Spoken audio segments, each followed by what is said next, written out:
Bible గ్రంథంలో మొదట మరియు ఆఖరి వచనాల గురించి ఒక్కసారి ఆలోచిద్దాం. పరిశుద్ధ బైబిల్ గ్రంథంలో మొదటి వచనం ఆదికాండం 1వ అధ్యాయం 1వ వచనం. ఆదియందు దేవుడు భూ ఆకాశములను సృజించెను. దేవుడు అను పదముతో బైబిలు గ్రంథము ఆరంభమైంది.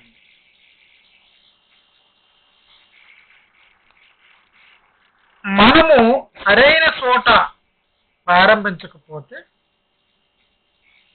తప్పుడు ముగింపునకు రావాల్సి వచ్చింది. దేవుని ఉనికిని గురించి మొదటి వచనం పూర్తిగా మనకు రుజువు చేసినప్పటికీ చిత్తశుద్ధితో గల సత్య అన్వేషణలకు ఆ వచనంలోని సత్యం ఆమోదయోగ్యం. అయితే చిత్తశుద్ధితో కాని సత్యాన్వేషకులకు ఆ వచనము ఆమోదయోగ్యం కాకుండా ఉంటుంది. ప్రతి క్రియ సాహేతుకమైనదే. భూమి, ప్రకృతి మరియు సౌర కుటుంబం వాటంతటా అవే కలిగినవి కావను. విషయము సరైనది కాదు. అదంతటవే భూమి, ప్రకృతి, సౌర కుటుంబం వాటంతటవై అవే కలిగినవి కావు. అది అందరూ కూడా అర్థం చేసుకోవాల్సిన విషయం.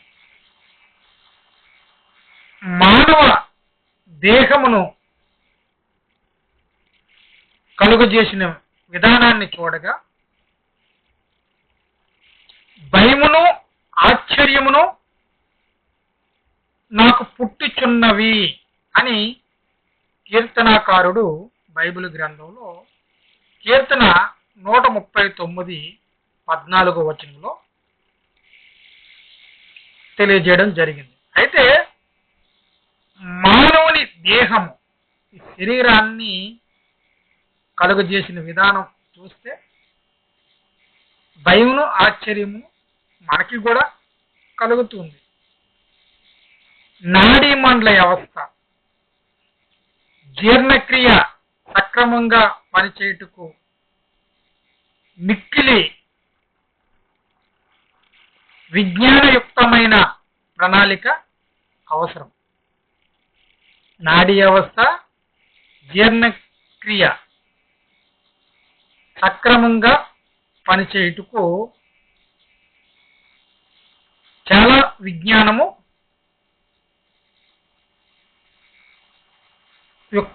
యుక్తమైన ప్రణాళికలు కూడా మనకి అవసరంగా ఉంటాయి.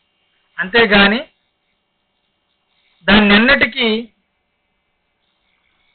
ఆకస్మికంగా సంభవించింది మాత్రము అని ఎవరు కూడా తలచకూడదు.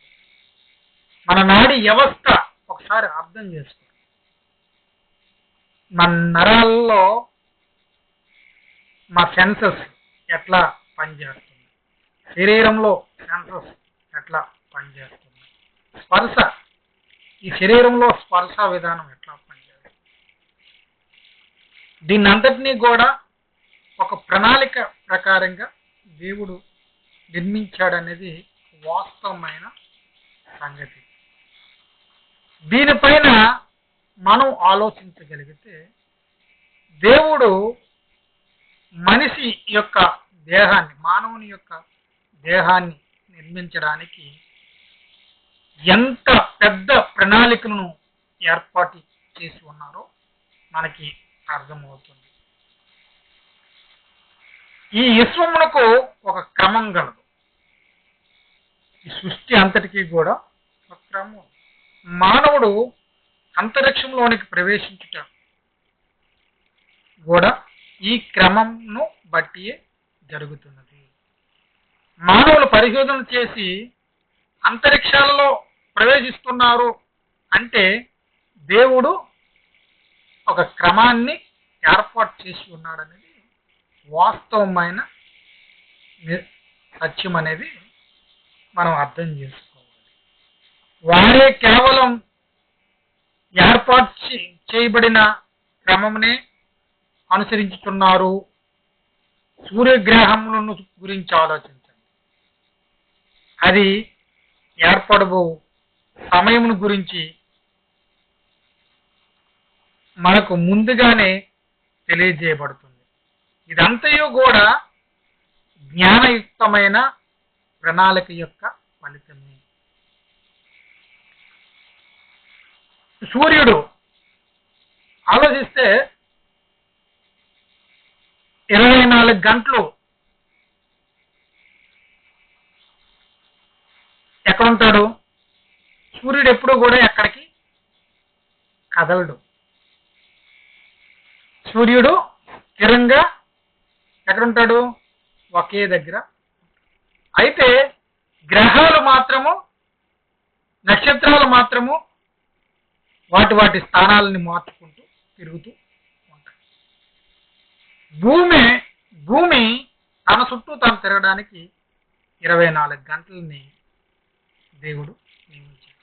తన చుట్టూ తాను తిరుగుతూ సూర్యుని చుట్టూ తిరగడానికి 365 రోజులు టైం ఏర్పాటు చేయించాడు. అందుకే ఈ సూర్యుడి చుట్టూ భూమి తిరిగే పరిస్థితిని బట్టి రాత్రి పగళ్ళు అనేది ఈ భూమి మీద తేడా ఉంటుంది. అంటే ఒకసారి ఆలోచించండి, అమెరికాలో ఒక విధమైన టైం ఉంటుంది, ఇండియాలో ఒక విధమైన టైం. కొన్ని దేశాలకు కొన్ని విధాల టైమింగ్స్ అనేవి చేంజ్ అవుతాయి. టైమింగ్స్ అనేవి అన్ని ప్రాంతాల్లో ఒకేలాగా ఉండవనేది వాస్తవం. ఎందుకు? దేవుడు నియమించిన నియమం ప్రకారంగా భూమికి దేవుడు ఇచ్చిన ఆజ్ఞ ప్రకారంగా భూమి తన పని తను చేస్తూ ముందుకెళ్తుంది. అందుకే ఇవన్నీ కూడా అకస్మాత్తుగా వచ్చినవి కాదు. మొత్తం సృష్టి నిర్మాణం అంతా కూడా ప్రణాళిక ప్రకారంగా ఒక మహాజ్ఞాని చేత ఆ యొక్క ప్లాన్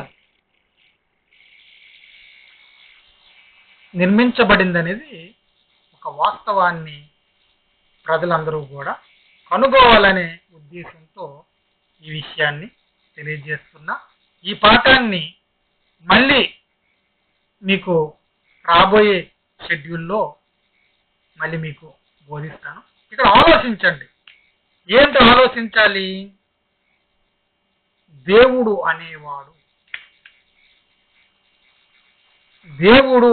అనే పదంతో మొట్టమొదటిగా బైబిల్ వచనం ప్రారంభమైంది. ఆదియందు దేవుడు భూ ఆకాశములను సృజించెను. దేవుడు వేసిన ప్రణాళిక ప్రకారంగా సమస్త సృష్టి నిర్మించబడింది. భూమి మీద ఉన్నవైనను, సముద్రంలో ఉన్నవైనను, ఆకాశం నందు ఉన్నవైనను, మనుషులైనను, ఎవరైనా ప్రతి దాన్ని కూడా నిర్మించడానికి దేవుని యొక్క పథకం అనేది, సంకల్పం అనేది ఉన్నది అన్నది వాస్తవం. కాబట్టి ఒకటి నిర్మించిందంటే దాని యొక్క స్థితిగతిని అంతటినీ కూడా, దాని మూమెంట్ని అంతటినీ కూడా, దాని యొక్క పరిస్థితిని అంతటినీ కూడా చక్కగా నిర్మించేది దేవుడు అనే సంగతి అందరూ తెలుసుకోవాలి. అందరికీ